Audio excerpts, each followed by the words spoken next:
We continue our Lenten journey with this fourth Sunday of Lent. Here we hear the story of the man born blind. He desperately wants to see, and Jesus heals him. Nevertheless, the man born blind is interrogated by the scribes and the Pharisees. How is it that he who was born blind now sees? The man only can tell them that he met this man named Jesus, and Jesus helped him to see. They try to put pressure on the man.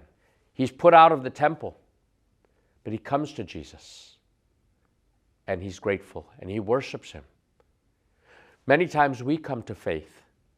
We who are blind now see. It is the truth that sets us free, and the truth isn't just an idea. It is the person of Jesus of Nazareth. Jesus comes to heal our blindness. Blindness in the Scriptures is often a metaphor for sin. Sin blinds us from the vision of God.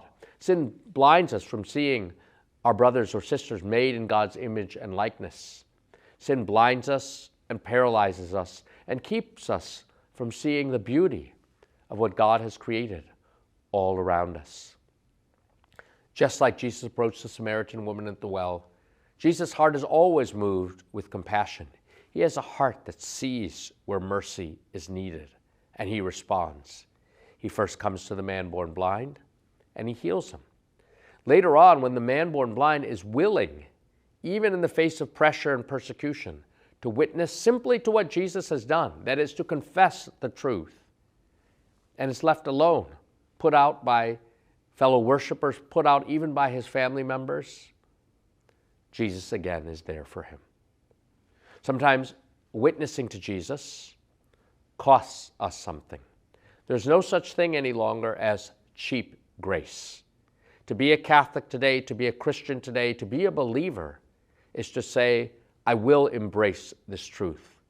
So often we can go through the motions of being a Catholic, have a kind of a cultural Catholicism. But when push comes to shove, will we witness to Jesus? Will we witness to the truth?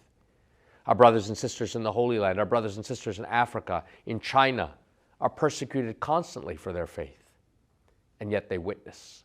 The whole story of the martyrs is one of witness. Many of our brothers and sisters are coming to faith this Easter. They will be baptized, and sometimes at great personal cost. Their living example should inspire us, just as the example of the man born blind. But as Jesus, who is the truth that sets us free. Let us embrace him so that we might have a clear vision of the good things God has prepared for us.